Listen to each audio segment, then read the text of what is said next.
லலிதா சஹஸ்ரநாமத்தில் நாம் ஒரு நாமத்தை ஸ்மரண பண்ணுற போது ராகஸ்வரூப பாஷாட்யா குரோதாகார அங்குஷோஜ்வலா, கையில் ஒரு கயர் வச்சுருக்கா. இந்த கயர் என்னதுன்னா அட்டாச்மெண்ட். ராகம் அப்படின்னா அட்டாச்மெண்ட்.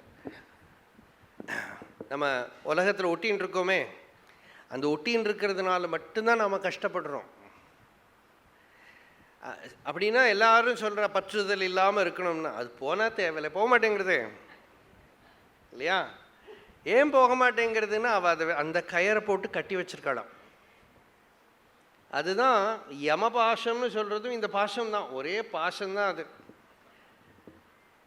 ராகஸ்வரூப பாஷாட்யா, ராகம் துவேஷம், துவேஷம்னா குரோதம், அது அங்குஷம், ஒரு யானையை பிடிக்கிற தோட்டி மாதிரி.